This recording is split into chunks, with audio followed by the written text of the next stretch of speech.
Students, welcome to Bachhav classes. मी कल्याणी बच्चाव आणि बाळांनो आपण सुरुवात केली होती तुमच्या पहिल्या चॅप्टरला.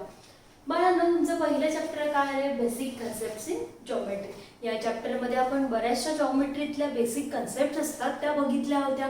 जसं की तुम्ही म्हटलं होतं पॉइंट, लाईन सेगमेंट, तसेच बघितलं होतं कॉन्कनेंट लाईन्स, कोलिनियर पॉइंट्स काय असतात, त्यानंतर नॉन कोलिनियर काय असतात, plane, parallel lines, intersecting lines, अशा भरपूर कन्सेप्ट आपण बघितल्या होत्या. या कन्सेप्ट एक्सप्लेन करून झाल्यानंतर आपण तुमच्या प्रॅक्टिस सेटलाही सुरुवात केली होती. या प्रॅक्टिस सेटमध्ये आपली काही क्वेश्चन्स जी होती ती सॉल्व्ह करून झाली होती. आता त्या प्रॅक्टिस सेटमधला जो काही पार्ट आपला बाकी आहे तो आपण बघूयात. बाळांनो तुमचा question number 4 from practice set 1 is observe the figure below. Okay, जी फिगर दिली आहे तुम्हाला आपल्याला ऑब्झर्व करायची आहे. And name the parallel lines, the concurrent lines and the point of concurrence in the figure. आपल्याला काय काय फाइंड आउट करायचं या फिगरमध्ये? पॅरलल लाईन्स, कॉन्करंट लाईन्स आणि पॉइंट ऑफ कॉन्करन्स. ओके, मग यासाठी सगळ्यात आधी आपल्याला फाइंड आउट करायचं आहे पॅरलल लाईन्स. त्यासाठी तुम्हाला पॅरलल लाईन्स म्हणजे काय हे माहित हवं, हो की नाही? मग पॅरलल लाईन्स म्हणजे काय रे बाळांनो? अशा दोन लाईन्स ज्या कधीच एकमेकांना मीट होत नाही, इंटरसेक्ट होत नाही, ज्या एका पॉइंटला भेटत नाही, अशा लाईन्सला काय म्हणतो आपण? Parallel lines. तर आपल्याला या फिगरमध्ये अशा लाईन शोधायच्या ज्या कधीच एकमेकांना भेटणार नाही, म्हणजे समांतर लाईन्स आपल्याला शोधायच्या आहेत. तर बाळांनो इथे तुम्हाला एक फिगर दिलेली, त्या फिगरमध्ये काही लाईन्स आहेत. मग आता तुम्हाला अशा लाईन्स दिसत आहेत का ज्या एकमेकांना कधीच छेदणार नाहीत, अशा आहेत? मग जर आपण ऑब्झर्व केलं तर आपल्याला इथे पॅरलल लाईन्स मला तर कुठल्या दिसत आहेत बघा. बी ही अशी लाईन आहे, ती जशी दिलेली आहे, ज्या अँगलला दिली आहे तशीच लाईन तुमची एम आहे, बरोबर? तशाच अँगल मध्ये अजून कुठली लाईन आहे तुमची? लाईन क्यू, बरोबर? So line B, line M and line Q, all these are parallel to each other. तसंच अजून एक सेट दिसतोय मला, कुठला रे बाळांनो? जर आपण बघितली लाईन ए आणि लाईन पी, या दोघंही सेम अँगल मध्ये आहेत, म्हणजे त्या एकमेकांना कधीही छेदणार नाही. मग आपल्याला दोन सेट भेटले. पहिला सेट म्हणजे काय? Line B, line M and line Q which are parallel to each other, and the second one is line A and line P which are parallel to each other. So we will write it parallel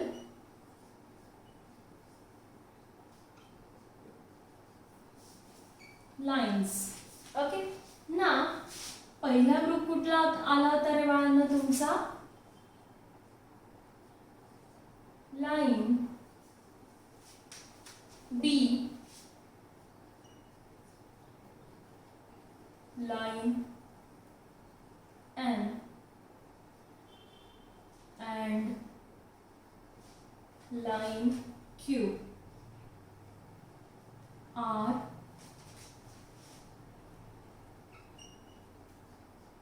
parallel to each other. तसंच दुसरा group कुठला आला होता तुमचा? आपण बघत आहोत parallel lines. दुसरा ग्रुप कुठला आला होता? लाईन ए, जेवढ्या अँगल मध्ये दिली आहे तशीच तुम्हाला लाईन पी दिलेली आहे. So line A and line P are parallel to each other. Okay, now we are going to see the next one, that is concurrent lines. आता कॉन्करंट लाईन्स फाइंड आउट करण्यासाठी figure मध्ये तुम्हाला concurrent lines म्हणजे काय ते माहित हवं. मग आपण कॉन्करंट लाईन्स म्हणजे काय बघितलं होतं बाळांनो? जेव्हा एकाच पॉइंट मधून दोन किंवा दोन पेक्षा जास्ती लाईन्स जातात तेव्हा त्या लाईन्सला आपण काय म्हणतो? Concurrent lines. तर बाळांनो अशा कुठल्या लाईन्स आहेत रे ज्या एकाच पॉइंट मधून जात आहेत? दोन किंवा दोन पेक्षा जास्त लाईन्स कुठल्या पॉइंट मधून जात आहेत बघा. सो लाईन जर तुम्ही हा ए पॉइंट कन्सिडर कन्सिडर केला, या ए पॉइंट मधून तुमची ए लाईन जाते, बी लाईन जाते, सी लाईन जाते, बरोबर. मग ह्या झाल्या का एक ग्रुप कॉन्करंट लाईन्सचा. तसंच दुसरा कुठला दिसतोय तुम्हाला, या डी पॉइंट मधून लाईन पी जाते, लाईन क्यू जाते, आणि ही अशी एक आडवी लाईन जी आहे तिला आपण काय कन्सिडर करू शकतो, एक तर एडी कन्सिडर करू शकतो किंवा सीडी कन्सिडर करू शकतो, किंवा तुम्ही हे दोन नावं कन्सिडर करू शकता. तर आपल्याला दोन ग्रुप मिळालेत. परत कुठले कुठले, पहिलं म्हणजे तर ए पॉइंट मधून जाणाऱ्या 4 लाईन्स आहेत. कुठल्या बघा, ए बी सी आणि हे झालं तुमचं. मग आता आपण आधी पहिला ग्रुप लिहून घेऊयात आपल्या concurrent लाईन्सचा.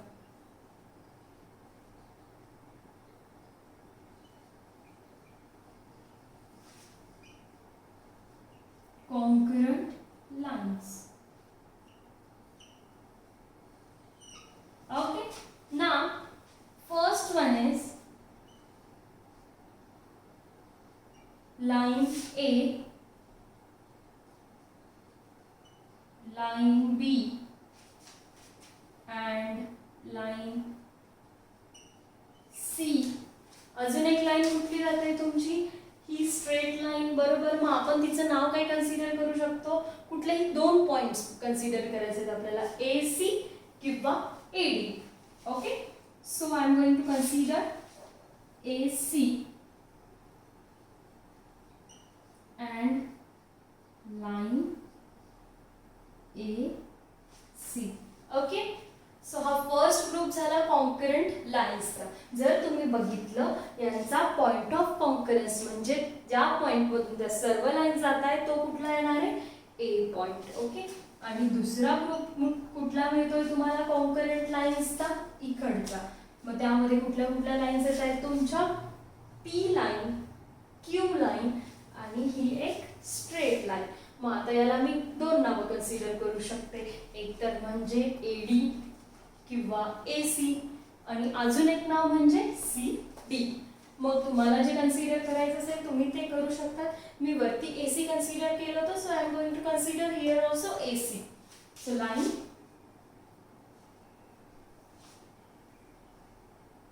P, line Q and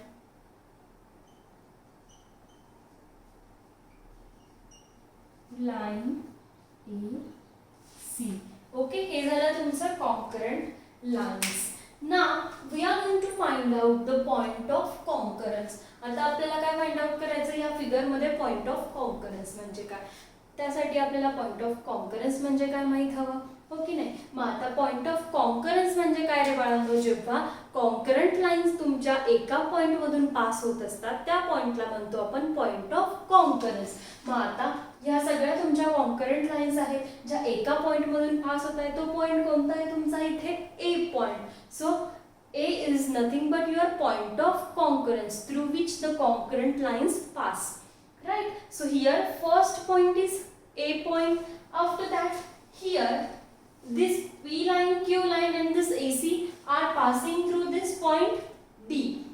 मग जेव्हा तुमच्या कॉन्करंट, यांना आपण कॉन्करंट लाईन्स म्हणणार, मग जेव्हा तुमच्या कॉन्करंट लाईन्स एका पॉइंट मधून पास होत आहेत म्हणजेच D पॉइंट मधून पास होत आहेत, तर त्या डी पॉइंटला काय म्हणणार आपण, point of concurrence. So you have two point of concurrence. First one is point A and the second one is point D. So we are going to write down here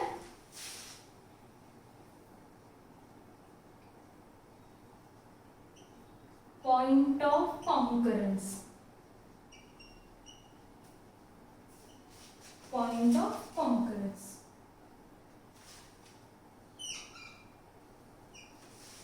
Point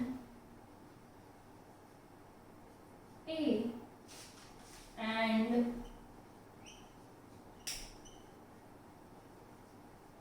point D. Okay, तर बाळांनो हा झाला तुमचा question number 4. हा तुम्हाला तुमच्या notebook मध्ये note down करून घ्यायचा. या क्वेश्चन सोबतच आपला प्रॅक्टिस सेट 1 संपला आहे, म्हणजेच आपल्या इथे चॅप्टरही संपत आहे. पण या चॅप्टर मध्ये आपण काय काय थिअरी शिकलो होतो ती शॉर्टली रिवाइज करून घेऊया. बाळांनो आपण सुरुवात केली होती तुमच्या बेसिक कन्सेप्ट पासून, म्हणजेच पॉइंट पासून, बरोबर. जर माझ्याकडे पेन असणार आणि कुठलाही पेन पेन्सिल जे काही असेल त्याने जर एक मी डॉट काढला, हा डॉट म्हणजेच काय रे बाळांनो, तुमचा पॉइंट झाला. Now we can name it, त्याला नाव देऊ शकतो आपण. सपोज मी याला नाव दिलं पॉइंट ए. मग तुमचा पॉइंट म्हणजेच काय झालं, a tiny dot is nothing but your point. ही सगळ्यात पहिली कन्सेप्ट जी होती ती आपण बघितली होती. या पॉइंटनेच नंतर तुमच्या सगळ्या कन्सेप्ट ज्या आहेत त्या होतात. या पॉइंटलाच मल्टिपल पॉइंट्सला जर एकत्र आणलं तर तुमची लाईन तयार होते, लाईन सेगमेंट तयार होतो, प्लेन तयार होतो, हो की नाही. मग आता यानंतर आपण बघितलं होतं लाईन. मग लाईन कशी असते रे बाळांनो, तुमची स्ट्रेट असते. लाईन कशी असते, स्ट्रेट असते. हे बघा, जर तुम्ही मल्टिपल पॉइंट्स जवळ घेतली आणि त्यांना जॉईन केलं की तुम्हाला काय भेटते, लाईन. म्हणजे काय, set of points is nothing but your line. आता लाईन म्हणजे काय रे बाळांनो, आपण लाईनच्या 3 प्रॉपर्टीज बघितल्या होत्या. पहिलं म्हणजे तर काय बघितलं होतं, लाईन इज स्ट्रेट. दुसरी प्रॉपर्टी काय बघितली होती, आपण लाईनला कितीही वाढवू शकतो, आपल्याला हवं तेवढं आपण लाईनला वाढवू शकतो. का, कारण तिला दोघही बाजूला ॲरो हेड्स असतात, एक्सटेंडेड एंड्स असतात, म्हणजेच फिक्स्ड एंड पॉइंट्स नसतात, म्हणून आपण लाईनला कितीही वाढवू शकतो. आलं लक्षात. मग हीच तुमची प्रॉपर्टी होती की it does not have end points, आणि त्यावरूनच आपण थर्ड प्रॉपर्टी बघितली होती, so we can extend it to forever. Okay. मग तुमच्या 3ही प्रॉपर्टीज काय झाल्या आहेत तुमच्या लाईनच्या. Line is straight, it does not have end points and we can extend it to forever. हे झालं तुमचं line.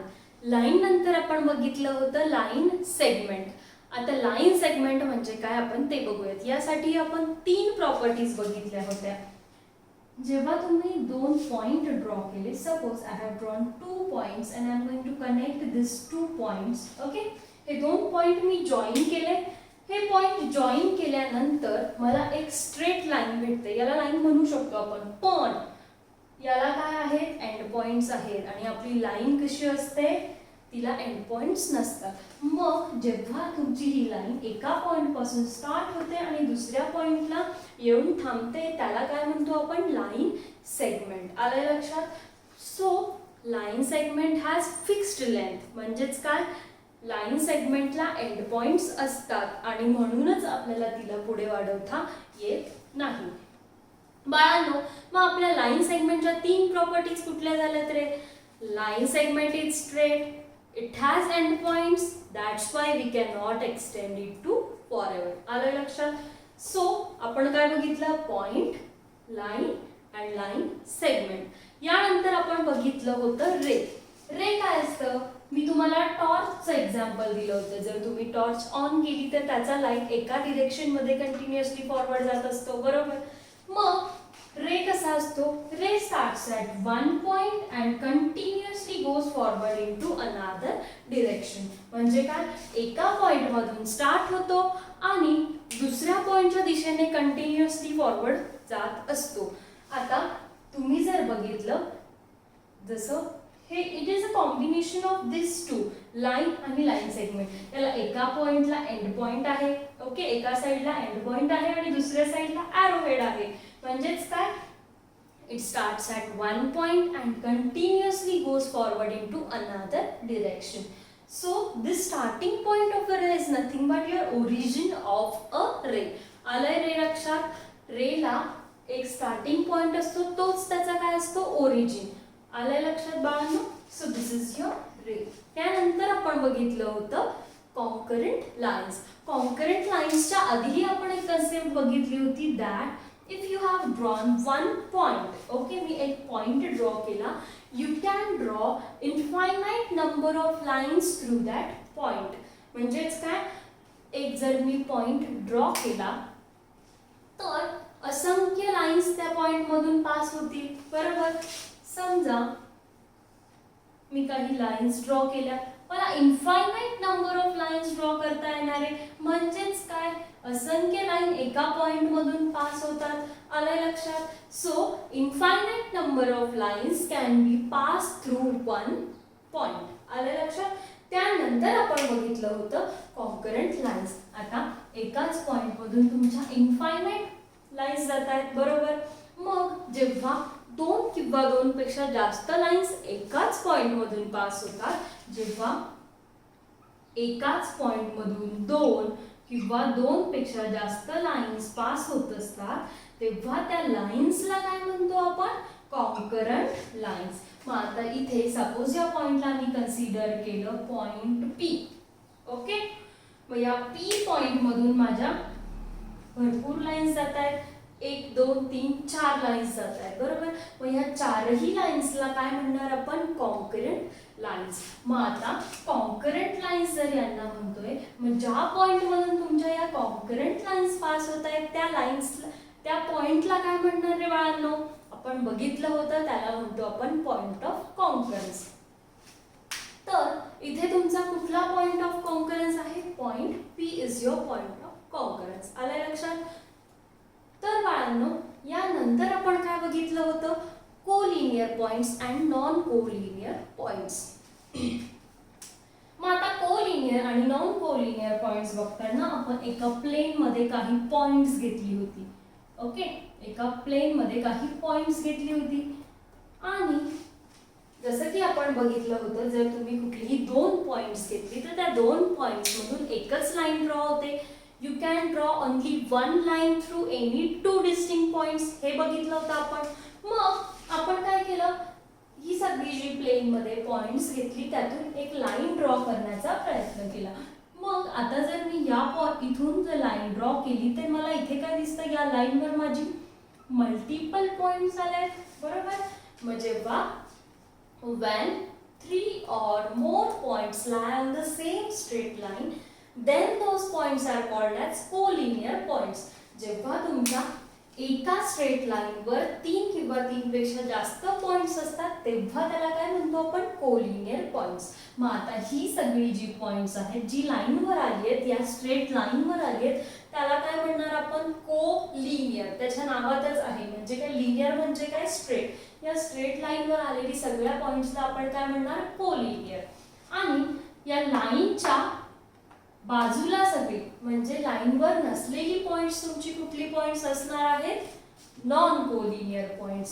So this is your collinear and non collinear points. After that what we have seen? Plane. Plane म्हणजे काय ते बघितलं होतं आपण. जर तुम्ही हा बोर्ड बघितला, बोर्ड कसा आहे रे बाळांनो तुमचा? फ्लॅट आहे. मग मॅथमॅटिक्स मध्ये any flat surface is called as plane. तर मॅथमॅटिक्स मध्ये कुठलाही फ्लॅट सरफेस घेतला तर त्याला काय कन्सिडर करतो आपण? प्लेन. मग आपण एक्झाम्पल काय बघितलं होतं? Board, floor, right. वॉल बघितली होती. वॉल कशी असते? फ्लॅट. म्हणजे काय झाली ती तुमची? प्लेन, बरोबर. So after that what we have seen? Parallel lines and intersecting lines. बरं बाळांनो, प्लेन मध्ये आपण प्लेनची फिगर कशी बघितली होती? अशी. तुम्हाला मॅच द पॉइंट्स मध्ये आली होती बघा. Set of points is nothing but your plane. जेव्हा खूप सारे पॉइंट एकत्र येतात तेव्हा काय तयार होतो? तुमचा प्लेन. त्यानंतर आपण पॅरलल लाईन्स बघितलं होतं. पॅरलल लाईन्स म्हणजे अशा लाईन्स ज्या कधीही एकमेकांना इंटरसेक्ट करत नाहीत किंवा एकाही पॉइंटला मीट होत नाहीत. अशा लाईन्सला म्हणतो आपण parallel lines. So the lines which do not intersect each other, those are called as parallel lines. आता या lines continuous straight जात आहेत. यांना तुम्ही कितीही एक्सटेंड केलं तरी त्या कुठे येऊन भेटणार आहेत का? नाही. So these lines are called as parallel lines. आणि अशा lines ज्या एकमेकांना इंटरसेक्ट करतात, एका पॉइंटला छेदतात एकमेकांना, त्यांना म्हणतो आपण intersecting lines. Suppose I have drawn these two lines. या दोघही लाईन्स माझ्या इंटरसेक्ट करतायत का? आता नाही. पण जर मी यांना एक्सटेंड केलं, जर मी या लाईन्स एक्सटेंड केल्या तर त्या एका पॉइंटला इंटरसेक्ट होत आहेत, बरोबर. मग या लाईन्सला आपण काय म्हणणार रे बाळांनो? Obviously intersecting lines. जर मी इथेच त्यांना इंटरसेक्ट करत नाहीये म्हणून पॅरलल लाईन्स म्हटलं असतं तर ते बरोबर होतं का? नाही. जर आपण एक्सटेंड करून त्या दोघं लाईन्स कुठे मीट होत असतील तर त्या इंटरसेक्टिंग लाईन्स असतात, नॉट अ पॅरलल लाईन. तर बाळांनो, आपण या सगळ्या कन्सेप्ट तुमच्या या फर्स्ट चॅप्टरमध्ये बघितल्या होत्या. या सगळ्या कन्सेप्ट ज्या आहेत तुम्हाला रिवाइज करायच्या आहेत, कारण या सगळ्या कन्सेप्टवरच तुम्हाला तुमचा प्रॅक्टिस सेट 1 बघायला भेटला होता.